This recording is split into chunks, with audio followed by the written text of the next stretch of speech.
Hello and welcome students. कल के class में हमने क्या क्या देखा यहाँ पे। कल के क्लास में हमने sum and product of the slopes ये कंसेप्ट देखा। इसमें इंपॉर्टेंट फार्मूला है कि m1 plus m2 is equal to -2h/b। ये फार्मूला सबको याद होना चाहिए। उसके बाद फिर हमने देखा m1 into m2 is equal to कितना a/b। Product of the slope is nothing but a/b। ये भी कल हमने देखा। उसके बाद नेक्स्ट हमने देखा यहाँ पे, तो ये दो फार्मूला याद होना बहुत ज़रूरी है। दो फार्मूले, सम ऑफ स्लोप का formula m1 plus m2 is equal to -2h/b sum of slope, और प्रोडक्ट ऑफ स्लोप का formula m1 into m2 is equal to a/b। फिर हमने नेक्स्ट कंसेप्ट देखा nature of lines. Nature of lines मतलब क्या, जो दो lines second degree homogeneous equation में जो दो लाइंस मिल रहे हैं, ये दो लाइन के नेचर के बारे में हमने कल देखा। ये दो लाइंस का नेचर क्या रहेगा। तो उसमें कंडीशन है कि अगर से कभी h² माइनस AB निकाला अपन ने, वो अगर से ग्रेटर देन इक्वल टू 0 आ गया तो उस टाइम पे लाइंस क्या रहेंगे, रियल रहेंगे। दूसरी कंडीशन में हमने देखा h² माइनस AB अगर से पॉजिटिव है तो लाइंस रियल भी रहेंगे और डिस्टिंक्ट भी रहेंगे। डिस्टिंक्ट यानी अलग अलग और डिफरेंट।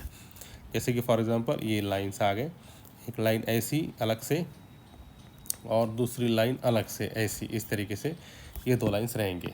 मतलब रियल भी रहेंगे और कैसे रहेंगे, अलग अलग रहेंगे। ठीक है, एक लाइन ऐसी, दोनों लाइंस कैसे अलग अलग डिस्टिंक्ट है। उसके बाद तीसरी condition h² minus AB equal to 0 है तो लाइंस क्या रहेंगे, रियल एंड कोइंसिडेंट। कोइंसिडेंट का मतलब मैंने कल बताया था, एक ही लाइन पे एक लाइन है, देखो ये लाइन पे ही दूसरी लाइन क्या हो गई, coincide. It is said to be the lines are coincident in that one. कब h² माइनस AB कितना है, 0 है तो। और लास्ट में कंडीशन कभी ऐसा आ गया कि h² माइनस AB निकालने पे वो निगेटिव आ गया तो उस टाइम पे बोल देंगे लाइन कैसे है, डज नॉट एग्जिस्ट, मतलब वो लाइन हम निकाल नहीं सकते हैं। फिर नेक्स्ट कंसेप्ट हमने कल देखा था ऑक्सिलरी इक्वेशन। ऑक्सिलरी इक्वेशन किसको बोलेंगे, तो सबसे बेटर वे हमने उसको डिराइव किए थे कि कोई भी सेकंड डिग्री होमोजेनियस इक्वेशन अगर से है तो उस सेकंड डिग्री होमोजेनियस इक्वेशन को हम ऑक्सिलरी इक्वेशन में कैसे कन्वर्ट करेंगे। कोई भी any equation of second degree homogeneous, ये सेकंड डिग्री है क्या नहीं, देखो इसके पावर में 2 है, इसके पावर में 1 + 1 2 है, दो सबकी डिग्री सेम है, तो ये सेकंड डिग्री होमोजेनियस इक्वेशन है। तो कोई भी आएंगे इसी एग्जाम्पल में तो सबको ऑक्सिलरी में कन्वर्ट करने का एक ही मेथड है, वो जो अपन अभी यहाँ पे बता रहे हैं। सबसे पहला काम, जो भी ऑक्सिलरी इक्वेशन रहेगी उसको हम दोनों साइड से x² से डिवाइड करेंगे। जैसा यहाँ पे क्या, देखो ये फर्स्ट टर्म को x² से डिवाइड किया यहाँ पे ये, उसके बाद में सेकंड टर्म को x² से डिवाइड और थर्ड टर्म को भी x² से डिवाइड किया यहाँ पे। डिवाइड करने के बाद क्या क्या हो गया, देखो अभी डिवाइड करने से ये x² कैंसिल, इसमें से एक x और एक x कैंसिल, और ये एज इट इज़ रहेगा। तो यहाँ पे डिवाइड करने से क्या बच गया, a, यहाँ पे बच गया y/x। यहाँ पे दोनों का स्क्वायर है, इसका भी स्क्वायर है इसका स्क्वायर है, तो ब्रैकेट का स्क्वायर इक्वल टू कितना, 0। हमको मालूम है और y is equal to mx है। देखो अभी हमको कंडीशन मालूम है कि कोई भी लाइन अगर से ओरिजिन में से पास है तो इसकी इक्वेशन क्या रहती, y is equal to mx। This is the equation of line passing through the origin. तो ये इक्वेशन पे से हमने m की वैल्यू निकाले, y is equal to mx अगर से है तो m की वैल्यू कितनी है, y/x। ये वैल्यू हमने रखा और इसमें पुटअप कर दिया ये इक्वेशन में। इक्वेशन पुटअप करने के बाद जहाँ जहाँ y/x है वहाँ पे क्या आएगा, m। तो ये होगा a + 2hm + bm² equal to 0। इसी को सिस्टमेटिक लिखे, पहले bm² आ गया, फिर 2hm आ गया plus a equal to 0, and this is called as which equation, it is said to be an auxiliary equation. कौन सी इक्वेशन, ऑक्सिलियरी इक्वेशन। तो कल तक हमने यहाँ पे देखा था।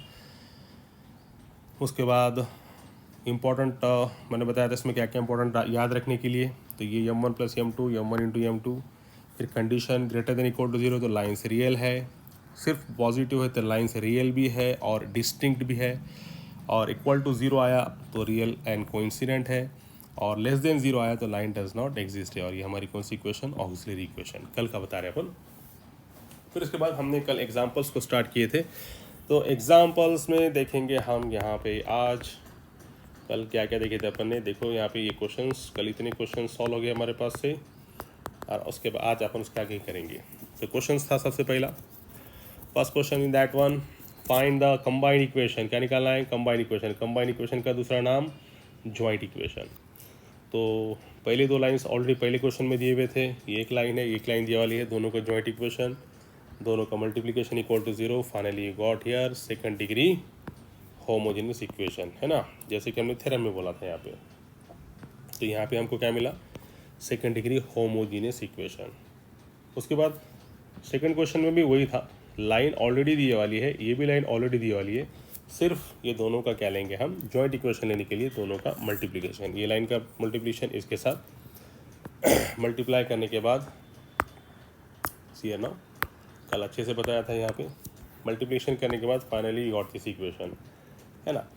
ये दोनों का मल्टीप्लिकेशन, ये लाइन का मल्टीप्लिकेशन इसके साथ, तो पहले एक्स के साथ तीनों का मल्टीप्लिकेशन, फिर सेकंड टर्म के साथ तीनों का मल्टीप्लिकेशन, फिर थर्ड के साथ। तो बाद में फिर इक्वेशन इस तरीके से आ गई थी, x square minus x y minus six y square plus x plus 7y minus 2 equal to 0। तो ये कुछ दो क्वेश्चन हो गए थे। तीसरा क्वेश्चन था ये हमारा तीसरा क्वेश्चन था। क्वेश्चन क्या था कि कंबाइन इक्वेशन निकालो जो कि किस में से पास है, it is passing through the point 2,3 and parallel to coordinate axes. तो कल हमने देखे थे यहाँ पे, है ना, कल देखे थे कि नहीं यहाँ पे, कि भाई दो लाइन्स निकाले थे यहाँ पे, एक line x is equal to 2 और दूसरी लाइन क्या थी, y इज इक्वल टू कितनी 3। ये कल दो लाइन्स निकाले थे अपन ने, और दोनों किसके पैरेलल है, देखो यहाँ पे तुम देखेंगे तो सिस्टमेटिक अगर से देखेंगे तो अपन इसको और ड्रा करेंगे अच्छे से।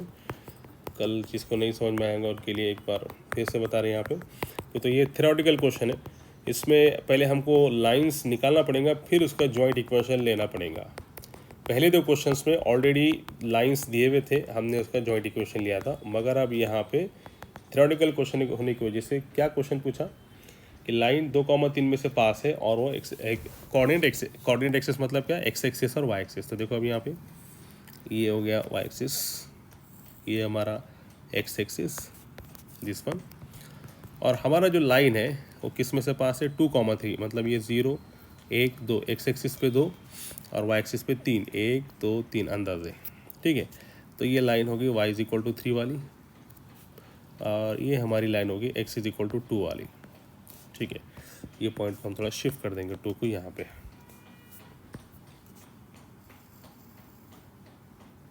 ठीक है, ये 1 और ये कितना हो गया 2। तो ये पॉइंट दोनों का कितना मिला, P ऑफ 2,3। जैसे कि यहाँ पे आप देख रहे हैं अपन यहाँ पे कि ये दोनों लाइंस जो है किसके पैरेलल है, देखो ये लाइन फर्स्ट लाइन, ये लाइन किसके पैरेलल है, ये लाइन वाई एक्सिस के पैरेलल है, और ये लाइन को तुम देखेंगे तो ये किसके पैरेलल है, एक्स एक्सिस के पैरेलल है, मतलब कंडीशन सेटिस्फाइड हो गई। ऐसे लाइन निकालो जो 2,3 में से क्या है, पास है। देखो ये दोनों लाइन 2,3 में से पास है, और एक लाइन y के पैरेलल है और एक लाइन x के पैरेलल है। तो अब ये लाइन अगर से एक्स एक्सिस को 2 पॉइंट पर टच होती होंगी तो सबको मालूम है ये लाइन क्या होगी, x इज इक्वल टू 2, और ये लाइन y को 3 पॉइंट पर टच होती होंगी तो ये लाइन की इक्वेशन होगी y इज इक्वल टू 3। तो कितने लाइन्स मिले हमारे पास, दो लाइन, एक x इज इक्वल टू 2, एक y इज इक्वल टू 3, और दोनों का सॉल्व करें, x minus 2 equal to 0, y minus 3 equal to 0। दो लाइन्स मिलने के बाद दोनों का joint equation x minus 2 dot y minus 3 equal to 0 solve करने के बाद ये मिली हमको कंबाइंड इक्वेशन। अब उसके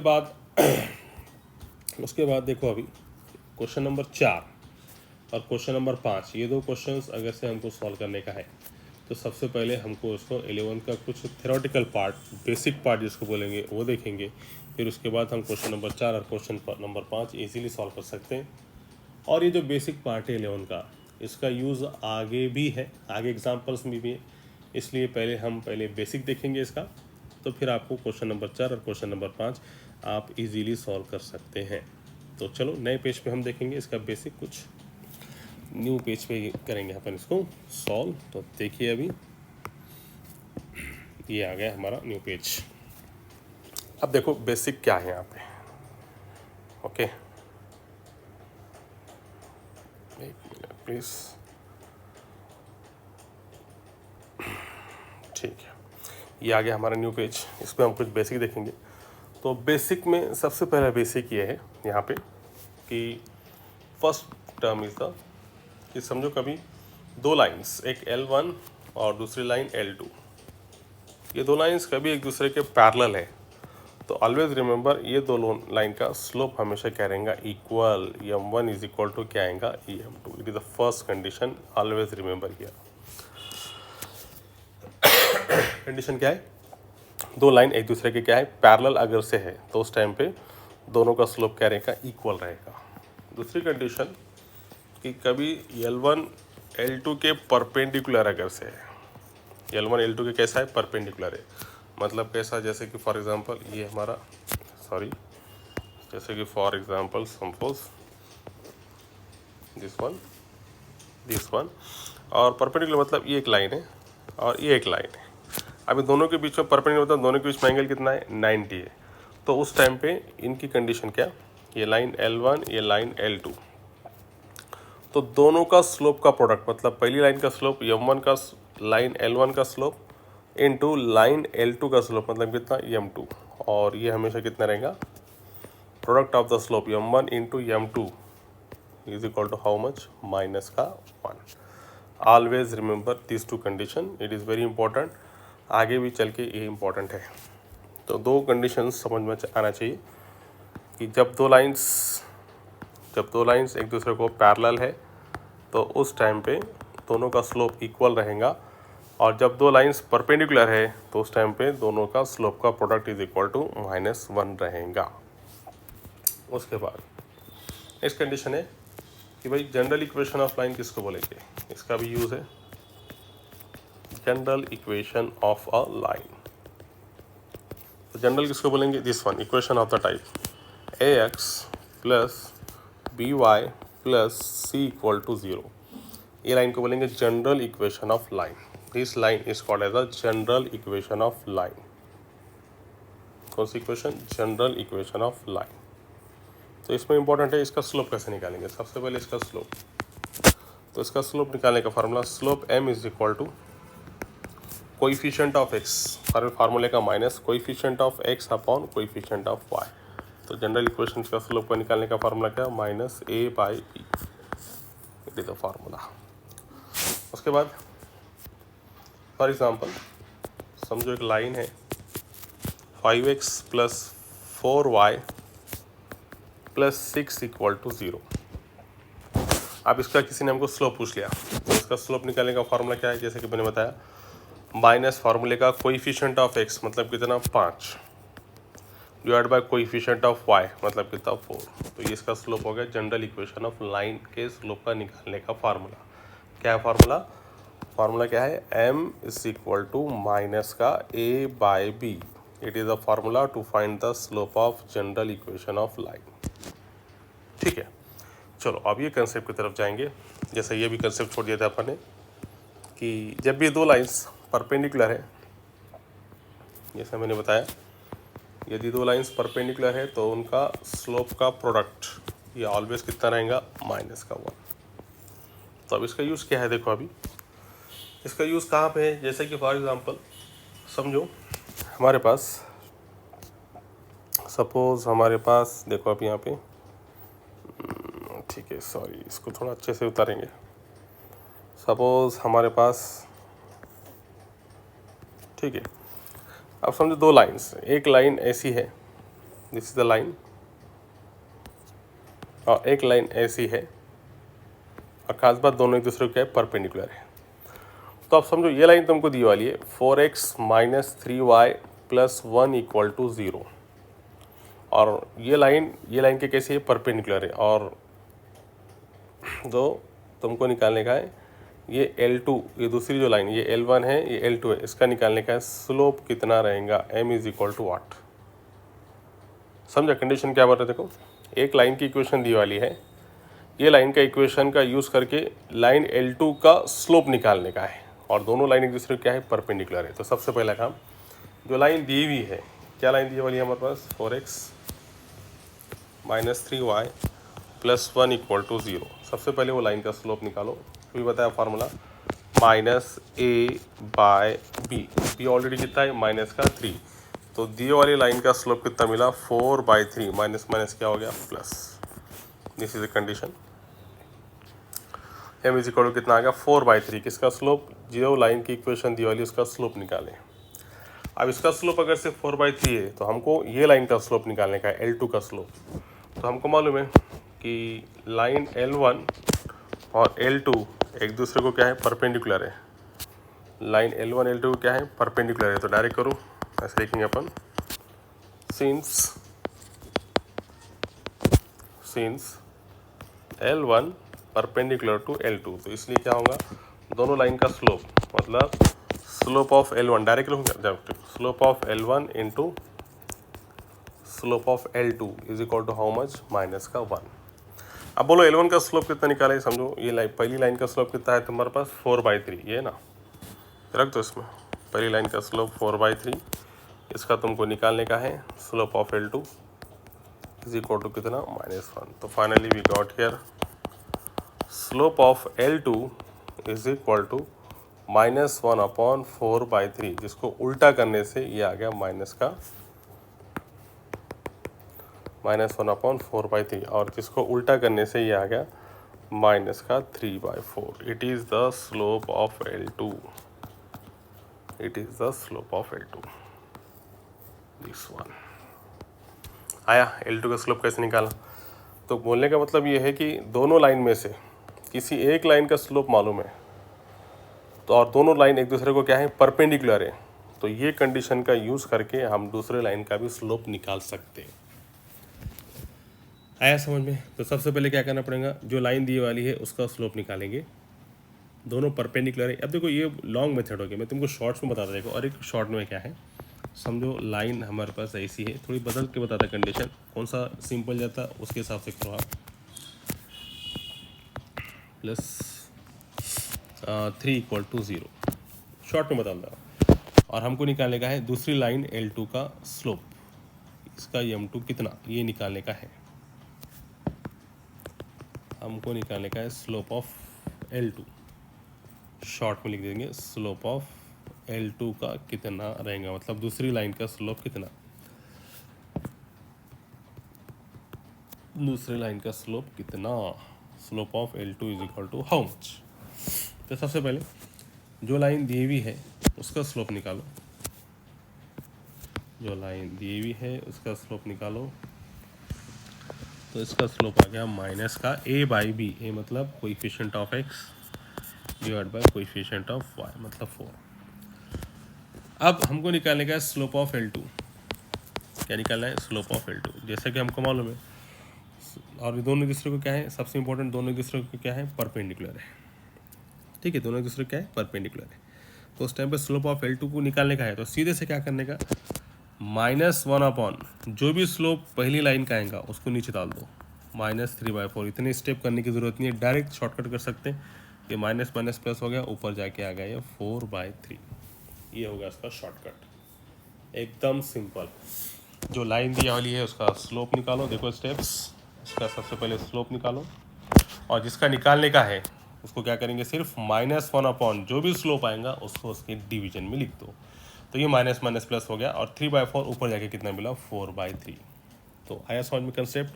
कंसेप्ट क्या है कि यदि दो लाइंस एक दूसरे के परपेंडिकुलर हैं और हमको दो लाइन में से एक लाइन का स्लोप पता है, तो वो कंडीशन का यूज़ करके हम दूसरे लाइन का स्लोप निकाल सकते हैं। ठीक है, क्लियर है। अब उसके बाद अब ये और एक क्वेश्चन सॉल्व करने के लिए हमको और एक मेथड लिखेंगे, वो है तुम्हारा which method is there is a slope point form. ये क्या है, देखो अभी एग्जाम्पल सॉल्व करने के लिए ये सब लगने वाला है, ये जब तक क्लियर नहीं होगा तब तक हम आगे सॉल्व नहीं कर सकते हैं। ये 11 के कंसेप्ट है, मालूम होना ज़रूरी है, जिसको मालूम है उसके लिए बहुत अच्छी बात है, जिसको मालूम नहीं है उनके लिए बता रहा हूँ।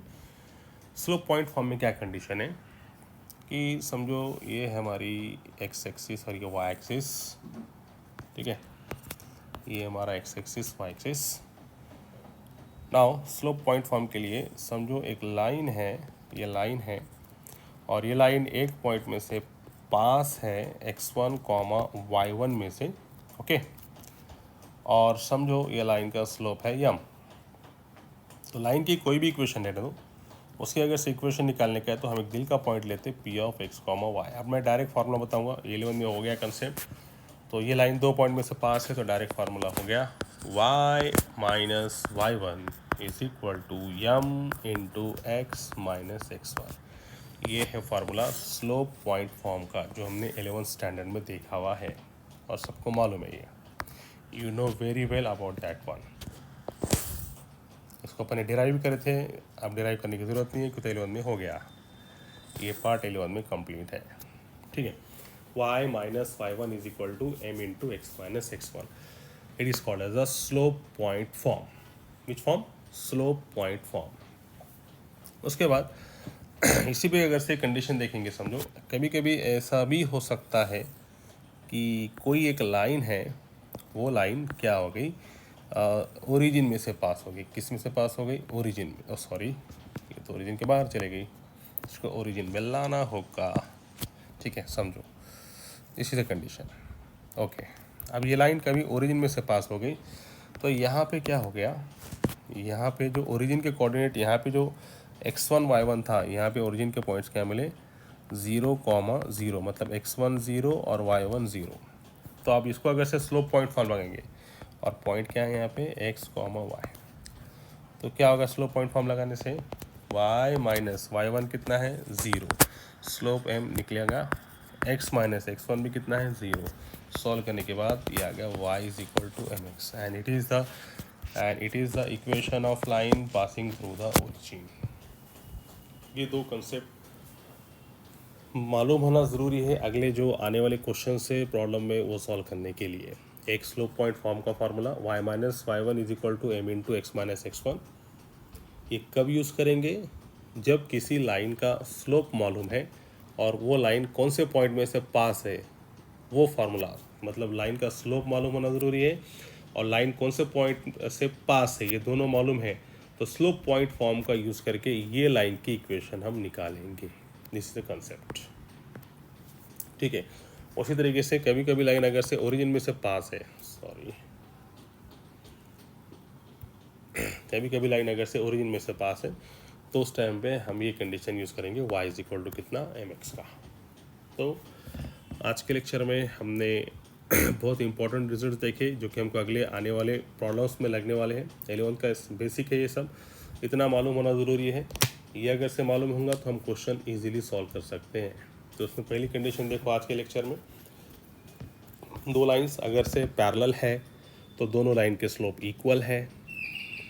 दो लाइंस अगर से परपेंडिकुलर है तो दोनों का स्लोप का प्रोडक्ट -1 है। उसके बाद general equation of line ax plus b y plus c equal to 0, उसका स्लोप का फार्मूला -a/b।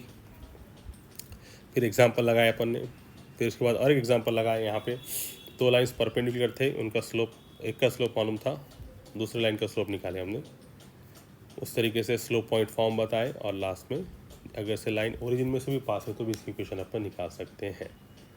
तो इस तरीके से आज के लेक्चर में इतना काफ़ी है। कल हम remaining questions, remaining problems exercise के देखेंगे। ठीक है, आज के लिए इतना काफ़ी है। Thank you.